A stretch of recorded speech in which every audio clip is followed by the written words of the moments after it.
Namaste. Namaste.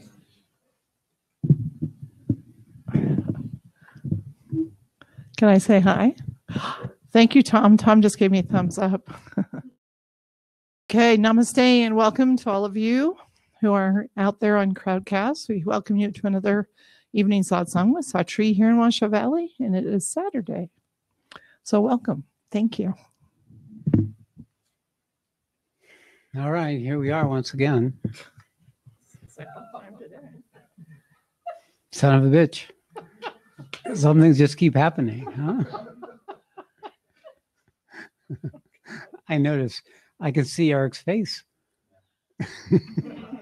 Oh, whoa. Beardless. Hey. He's naked. His face is naked. Ah. He looks, it's totally cool. Easier to read.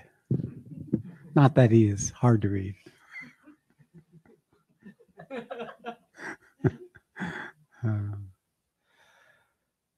Well, there was a couple of things that came up for me today, and we're just going to find out which one's going to come forward. I like to use these talks for kind of taking aspects of the Gita, and right now we're in the 7th chapter, and I was looking at any piece of it that I perhaps hadn't addressed fully. Yeah, there it is.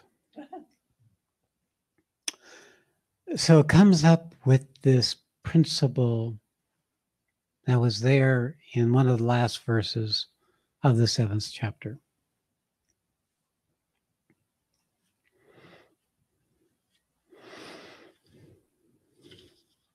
It was also there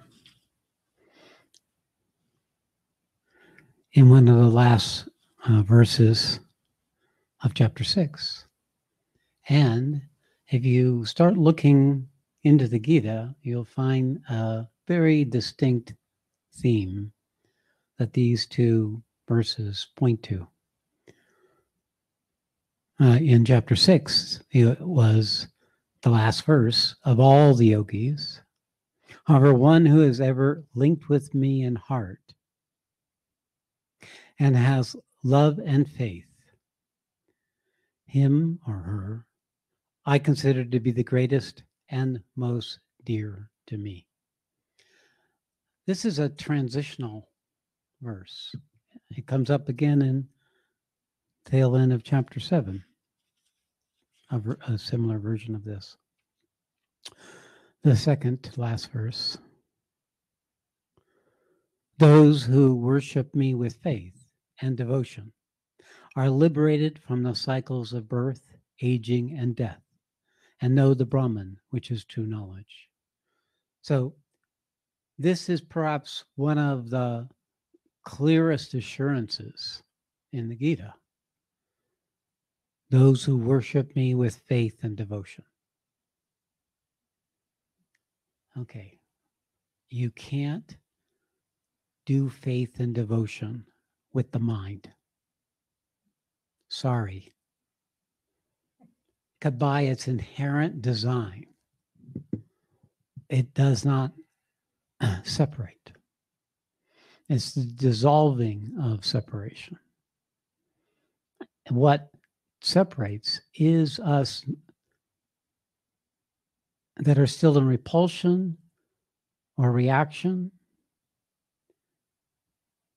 to trusting anyone, believing in anyone, having faith or devotion in any person. We can do it for dead people just fine.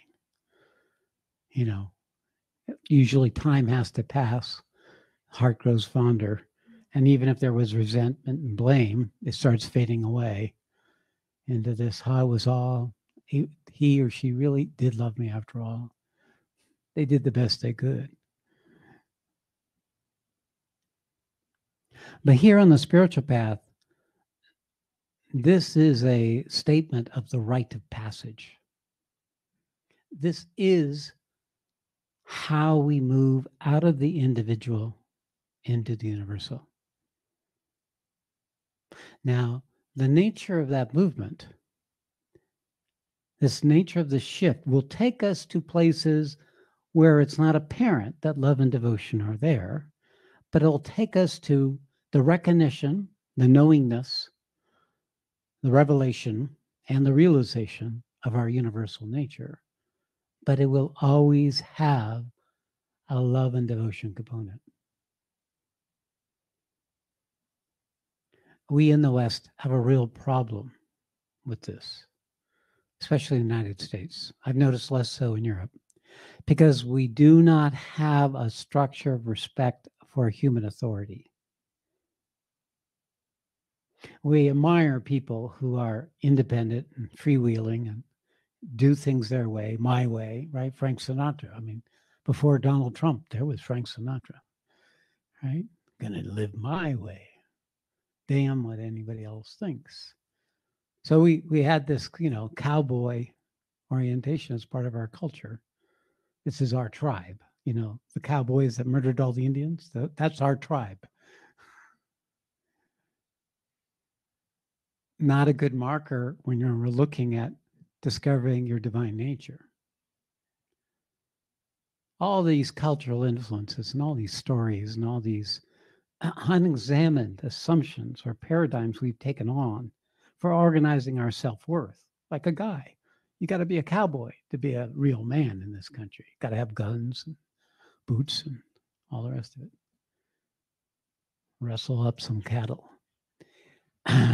Wrestle up some immigrants and put them in cages. I mean, that's satisfying proof that we're cowboys. I'm going to tell you, it's there. You look deep enough into your nature and you will find all the nasties, all the things that you are completely repulsed by. That's just the nature of ego, which, by the way, draws its strength, its root from its need to survive and to succeed. The mind is always suspicious. That's its job. Its job is to doubt. Its job to make sure it's safe. Its job is to make sure that what it wants is going to happen. That's its business. That's what minds are good for. Keeps you from walking across the street in counting the unicorns.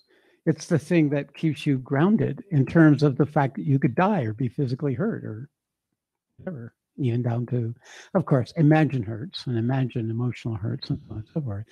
You can thank the mind in that way for making all suffering someone else's fault. Something else's fault. Circumstances, the politics, my neighbor, not just your kids or your relationship or the people you live with. So when we start talking about love and faith, or love, faith, and God forbid, devotion, we're running contrary to the stream that most have been programmed with, either in adaptation, in compliance, or in rebellion. Women have adapted. Men move into compliance.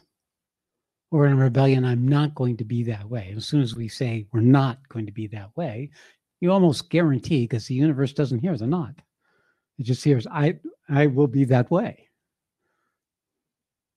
So it's the nature of our self-created error that gets unexamined error that bars us from this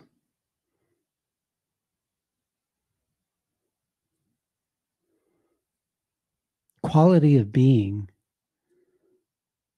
that gives us the right to transition out of our selfish, unexamined, shallow individual self into a divine being.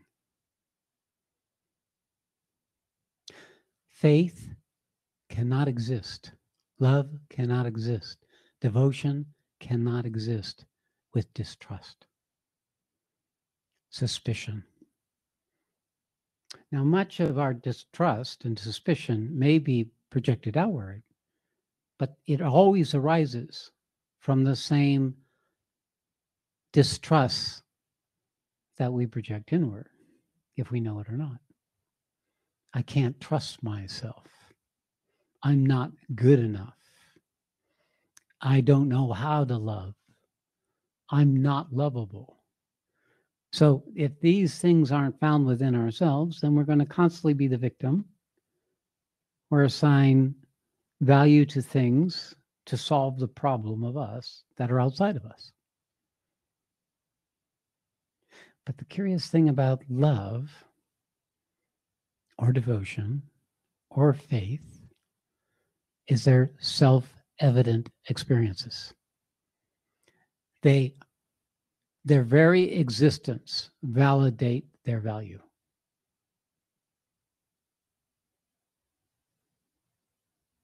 So the verses are pointing to a quality of being where we've been able to come out of our individualization enough, come to a place where we have enough personal responsibility, personal authority enough to pull back from our immediate assumptions about the world and what's possible for you and begin to open up to a different kind of knowing, a different kind of knowing that doesn't use the mind for its measure of truth or untruth.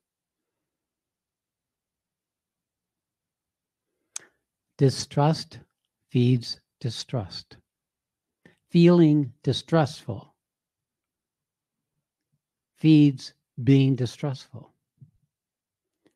Often, distrust and trust are two polarities on the teeter-totter. You trust someone too much, and then you distrust them when they seemingly betray you. What is the false trust?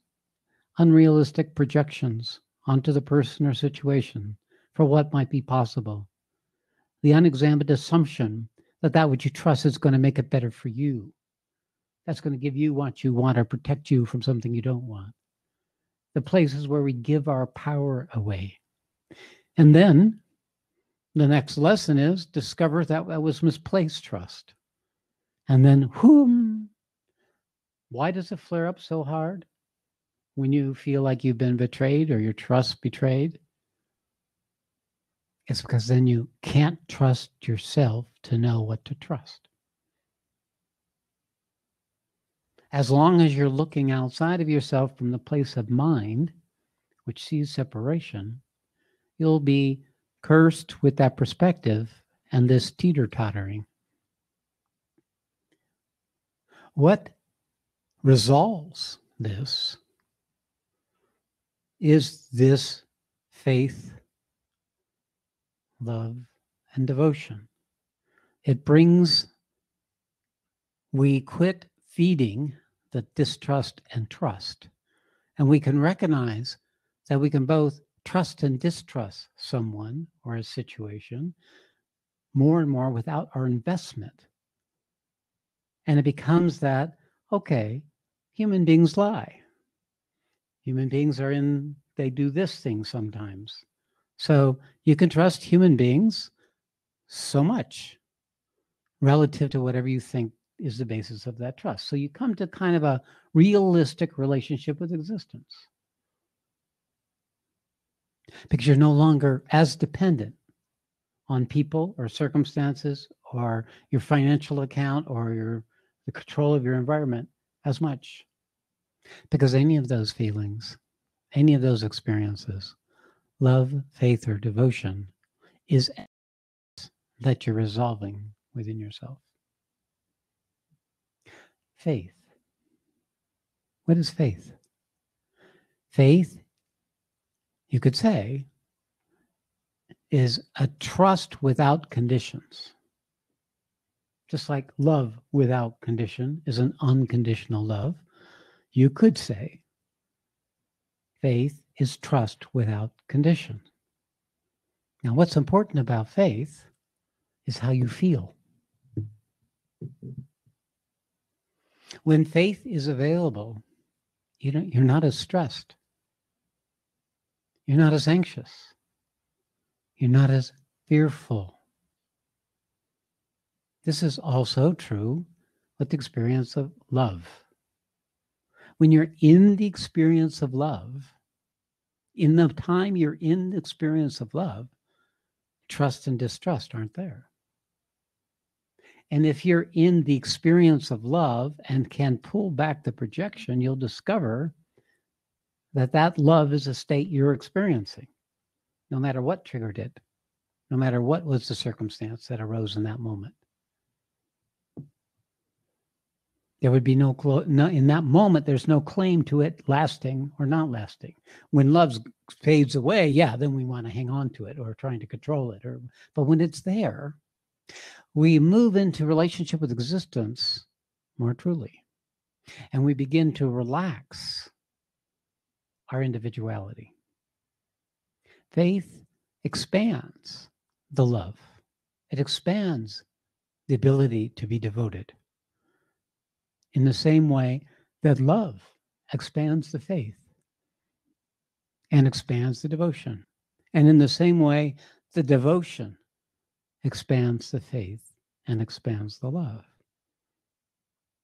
So these three principles is what allow us to make the transition out of our individual human embodiment. Now, at the 6th chapter, you're a sattvic ego. In the 6th chapter, you have relative relaxation of the attachment or identification with the mind and the emotions and the body in the way that you were before.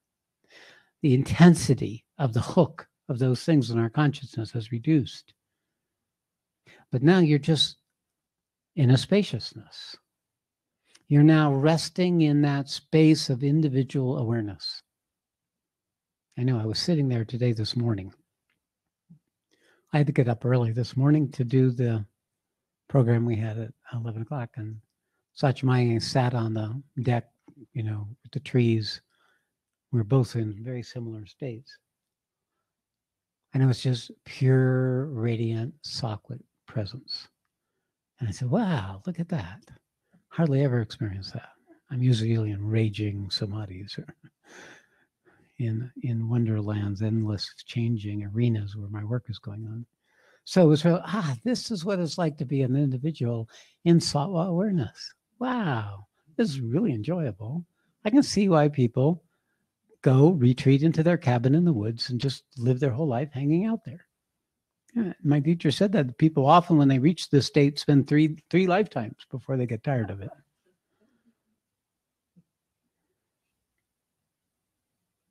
So what is it that would push us beyond that? What would it that give us the kick that would say, okay, this is great, but it's not enough? All right, yes, you could say that's rajas, but you could also say it's an indication of the recognition of the being that the journey is not over. And what it's doing is it's looking for a way to know or experience God, to that thing, principle larger than ourselves. And it's for this transition point, it's for this passage that creation brought the gurus. Creation brought the beings that could radiate or transmit the energy that one at this stage of the game could receive, and this would activate that quality in themselves that senses there's more. In that radiant state of individual presence, it'll start like intriguing, like curious. You thought you knew, and now here's this little thing that's showing up that you didn't know would intrigue you. And you follow down the track of that, and before you know it, the universe finds a way to find you.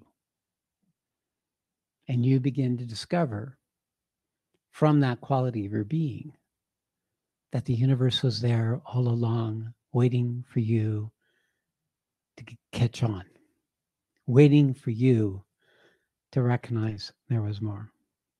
This isn't something that happens for ordinary spiritual seekers. This is something that happens for mature spiritual seekers. This is why in the 7th chapter, one who can, of the four who come to me, the one is most dear to me. Jump to 6. Of the 4 types of virtuous seekers who worship me, there are the distress, the seekers of knowledge, the seekers of wealth, and the man of wisdom. Among them, the man of wisdom, the person of wisdom, is very dear to me as I am to him, since he's in constant union with me. So you got to know what is the nature of devotion versus love, or even unconditional love. The nature of devotion is divine is loving you back. That is the qualitative, essential difference. Divine loving you back is what we call the grace. And at the central part of your soul, your being, is this recognition that you've just been kissed by divine.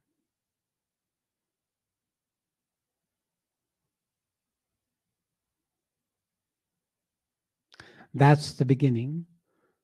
That's the path the Gita points to. It's the one where even in the 18th chapter, the secret of all secrets,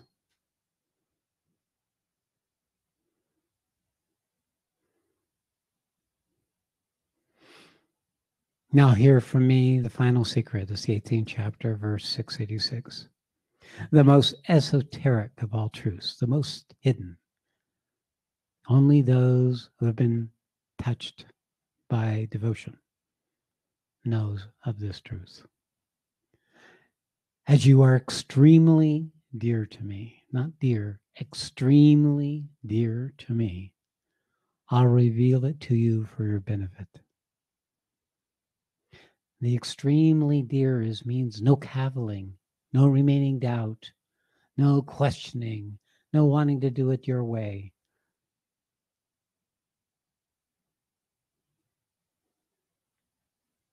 Always contemplate on me. Be devoted to me. This will enable you to come to me. This is my promise and assurance to you, since you are dear to me.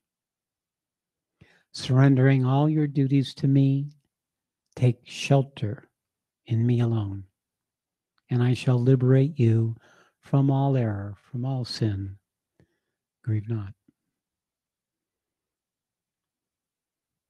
So devotion can take us to a place that we could not possibly go with our human mind. We could not possibly go when we're still negotiating territory for our ego with what is divine is asking of us. There's this process of giving up the territory, pulling the fences back, and back until there's no more a need for fences.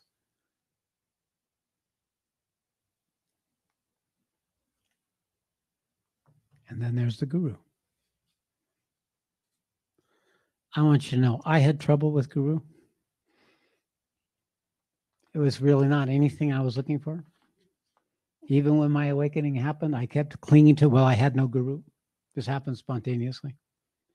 And I hardly ever gave ground, even when I knew that it was through one of my teacher's students that the transmission came and set in motion my awakening. Just resented the hell out of having to give ground, even though I knew he was the dominant figure in my life. In my experience, my mind still hung onto that part of me doing it myself, that figuring it out myself. I was one of those self-taught people, and it was like my resolution to figure it out by myself. And I took pride in that. The whole organization of my life was to be able to do architecture by myself, to be able to anything I wanted to accomplish by myself. Snow camping by myself. All of this was by myself. Now, it has a role to play. I had come to a place of personal responsibility because I had no one else to blame for why everything was fucked up or when it would go bad. And there is something to be said for that, because when the spiritual awakening came, I could say, oh shit, I got it really wrong. I could see the error blatant, keep pushing in my face, even though my nature was still jumping forward with this willfulness, this resistance. Devotion is screaming away, and I'm being willful simultaneously. This is where the two polarities of the teeter-totter, trust and distrust, start coming up next to each other. And then there's this kind of coexisting paradox. Hate you, love you. Need you, don't want you. This whole structure of what happens in this compelling, powerful relationship. And you know who's always there? Divine. Even when we're kicking and screaming, just like a kid. Doesn't get it their way and the mom holding them. Doesn't want to be held kicking and screaming. At the same time, he's kicking and screaming in the arms of the mother. I do a lot of this. Holding people while they kick and scream. But so did my teacher. So did all teachers. They're all like mothers, because they have all been kissed by the divine and became divine themselves. So this is the transition point. This is the rite of passage, where we move out of a foundation of ego and individual self to a foundation of love and faith and devotion. And out of that spontaneously comes this purposeful movement that is God's, that is divine's, to manifest a quality of being as a lived person in existence that reflects to the highest degree of perfection possible that divine romance.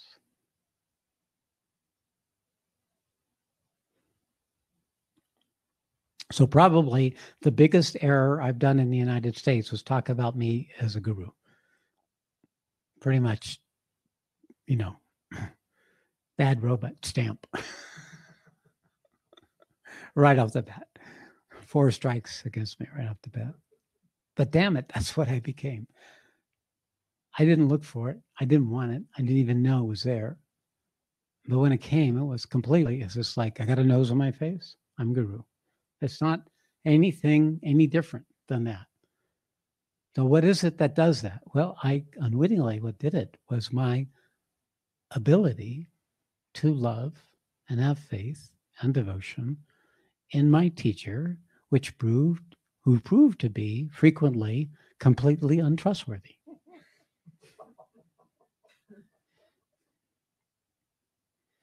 You have to go, the rite of passage means you have the right to passage.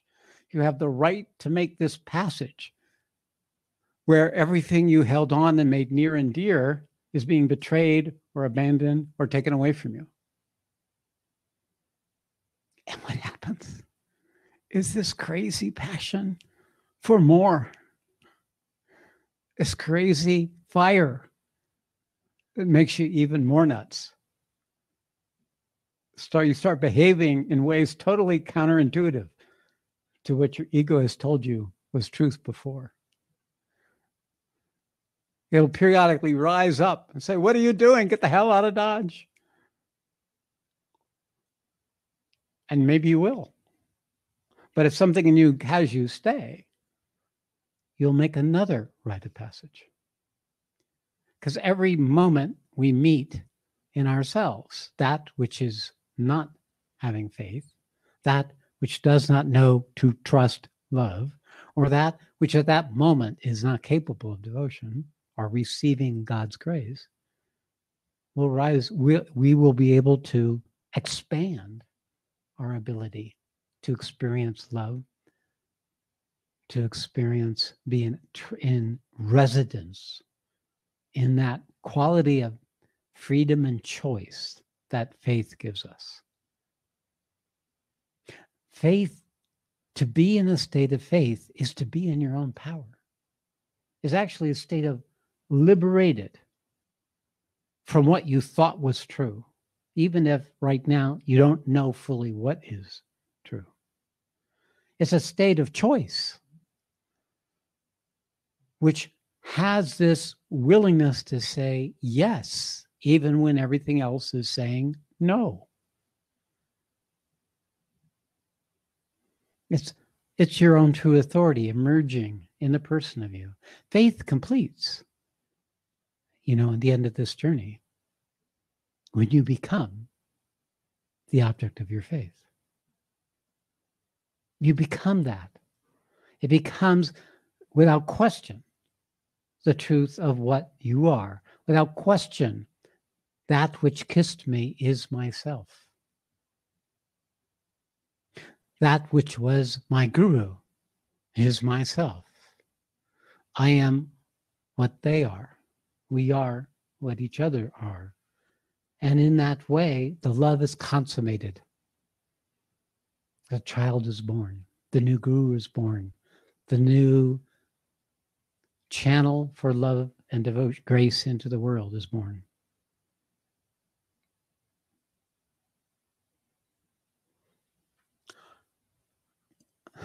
Ashish wrote this wonderful, 10 page tribute to the glory of the feminine principle, one of whom was Satchmayi. And what I read, Ashish, when I was reading this, is the quality of intense, ecstatic relationship with the subtlest of subtle possibilities, as if you're touching the cloak of divine and it's enough. Matter of fact, afraid that the cloak would be removed and divine would just destroy you. So the garment, the hem is enough. Extraordinary state of devotion. And he was sharing something that Mukhananda spoke about the guru. So I am ripping off your quote here.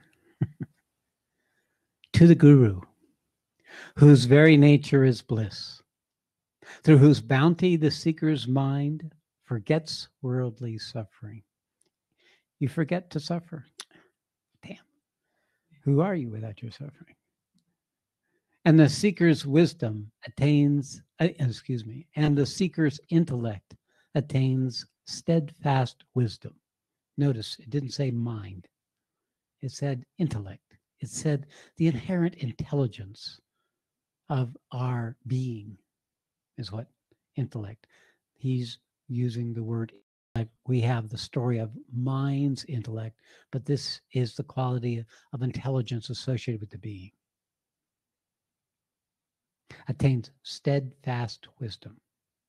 Steadfast wisdom is the heart knows what to say. The heart knows what to do. The heart knows what not to do. The heart is the one that learns from the lesson. Learned lessons are wisdoms. Things where we found our failing. We found where we had failed the opportunity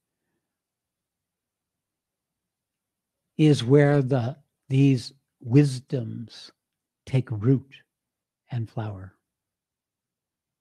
And the heart is the keeper of these wisdoms, like a garden of direct life experiences, which tell us that our limitations were simply opportunities to reveal our unlimited nature. Back to the guru, through whose grace the heart is entirely filled with love and begins to perceive ambrosial joy pervading everywhere, whose grace gives to us a glimpse of a true relationship with existence that's like ambrosia, like nectar, that allows us to see the glory See the magnificence, the radiance, the beauty that existence is, pervading everywhere. Through whose supreme gift of the transmission of the Shaktipat in Muktananda's case, and the intricacies of yoga become automatically understandable, intelligible. You begin to understand why yoga is as it is. Why is it difficult? Why is it so challenging? Why do I have so much repulsion? You begin to see that yoga is being able to move forward to that which previously would have stopped us. Yoga is an alignment of our life, our body, and our mind to apply effort to keep truing the vessel, keep truing our intelligence, keep truing our heart. The recognition that the ordeal that is arising is an opportunity and not a curse. This all comes from grace.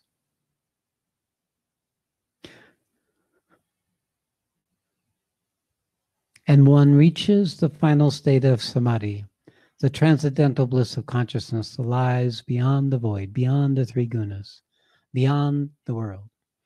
Now, of course, I don't stop there. Difference between me and Muktananda is once you've attained the final state of samadhi, then you're useful. And then, like Krishna, I'll put you to work.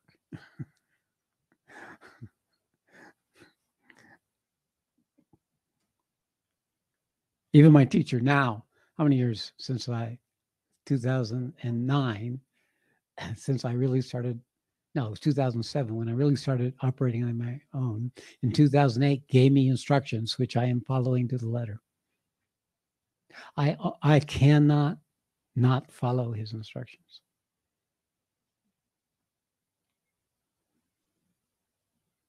My devotion is so absolute, I don't even know it's there. It's complete, total. Of course, when he talks to me, it's me talking to me, but so I don't have to believe anything he says if I don't want to. But there is this complete sense of connectedness. I have people with me who have this, who no matter where I am or where they are, they're with me. So this developing relationship has a conclusion. And when you are in that state of unending devotion, you are the thing itself. And the curious thing is the devotion disappears, at least for the guru or the form that you assigned it to, or the image that you assigned it to, or the ideal you assigned it to. Instead, devotion arises for anyone who turns to you. And you see the supreme in them. You experience the intoxicating love of the soul striving to find itself.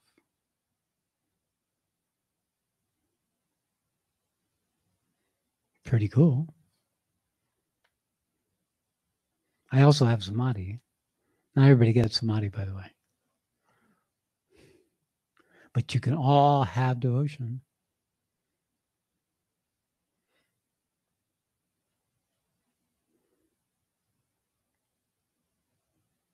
To such a magnificent guru, the disciple will ever remain indebted. No doubt. Hear that, Sri Atmananda?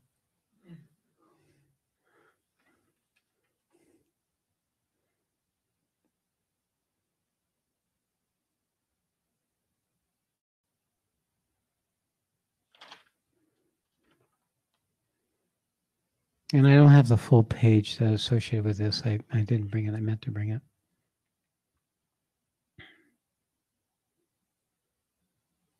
It is the devotee himself or herself who draws God's grace through his effort and his devotion.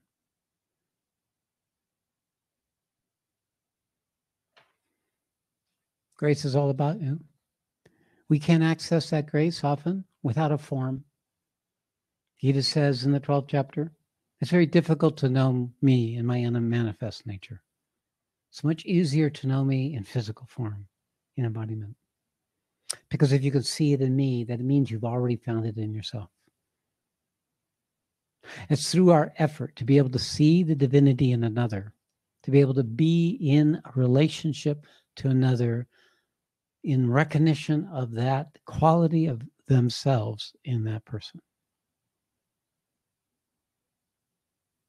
And if that's your relationship, if that's what your experience is, that every person comes to you, there's a place in you that bows, that place in you that recognizes the beauty of that quality of that being that is in essential truth, the supreme itself.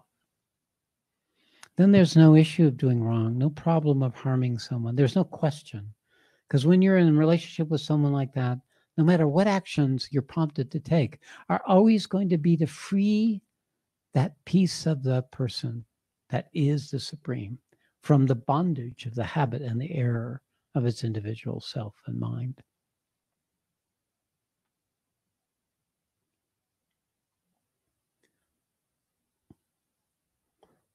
It's a problem of authority.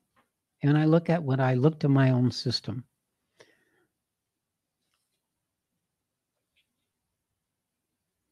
I have, perhaps because I had a good father for me, apparently he wasn't a good father for my other siblings, but for me, he was the perfect father.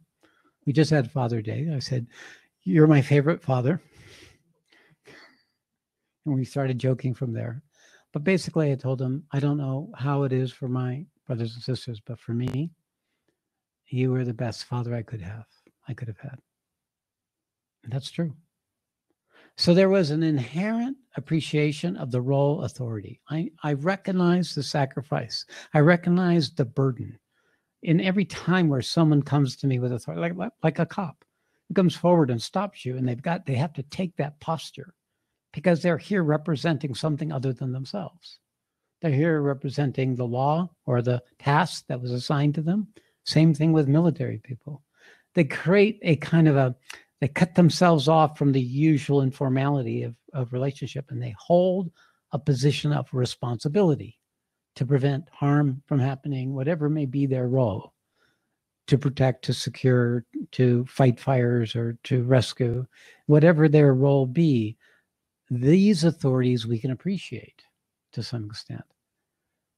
But this recognition of the sacrifice the person has to make to enforce things that are beyond what they would have done by themselves.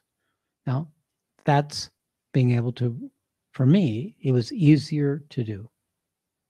I realized this is not easy for many, many people, and certainly in my generation.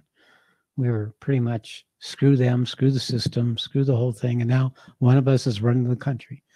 So what authority is he fighting against? We don't know yet, but he's got 90% of the Republicans on his side. So actually, he's the authority. But what we didn't realize is that we're also responsible for our choosing to be in rebellion and rejection of any authority, for the chaos, for the disruption, from the disorder that this creates. Our inability to be able to be in existence in responsibility for how we're impacting the world is one of the great consequences that create karma, that arise from this inability to see that actually we have a responsibility, an authority, a job in the world. We have to find this, of course, and then we have to learn to live aligned with what that authority requires of us.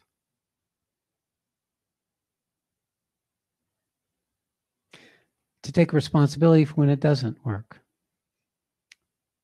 To be in integrity with that which is arising And that integrity as a human being is to be true to our highest best self, whatever that may be.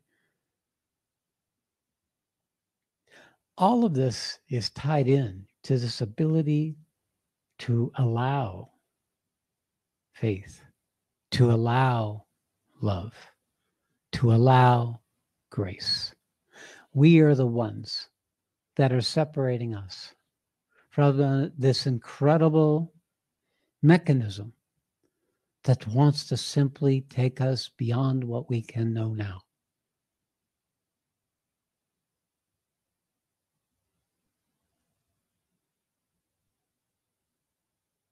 So the 7th chapter is the entry point. First is the vastness of the Brahman, and then there is the expression of the God, the principle of the manifest creation, unmanifest creation, the glories of the thrilling Shakti principles, force and power and love that have activated and are continuously sustaining the unfolding possibility of evolution of the creation. We begin to recognize true nobility, true power, true sacrifice, true love in this process. And where do we find this? We first recognize it within our own selves. We begin to recognize the nobility of what we are, no matter what our mind might think, no matter what we think other people think about us, no matter what our story or history has been. It's an introduction to the magnificence of the truth of what you are. Sorry. Why I say sorry? Because it sets a standard. It opens a possibility that will not let you rest. Will not let you hide out in that sweet sattvic bliss for too long, which will constantly be looking for the next imperfection that's separating you from this love and devotion and faith. It'll rise up inevitably in the process, but this is the fire that burns what's left. There's the fire of knowledge, and then there's the fire of love. In this part of the journey, the fire of knowledge was expressed in the 5th chapter. In the 4th chapter, this is the burning of the samskaras through knowledge, jnana. But now we're entering into the inferno of divine love.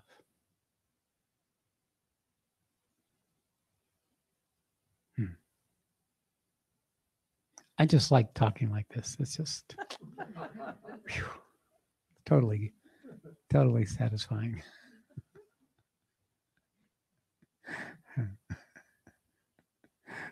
Thank you. You got to have someone to listen to. I mean, God has to have someone to listen to him. He doesn't have any chance to enjoy itself.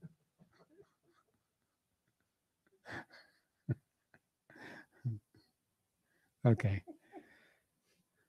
All right, so that's all that's coming out for tonight. May this grace flow into your being and take root there.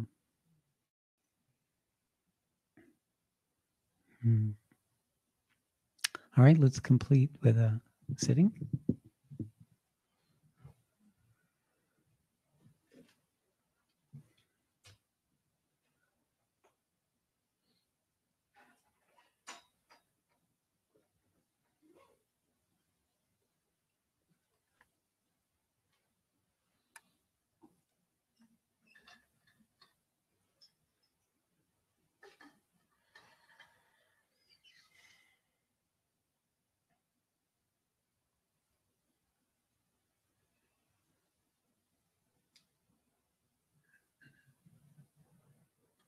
Let us begin.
Hari Om Tat Sat.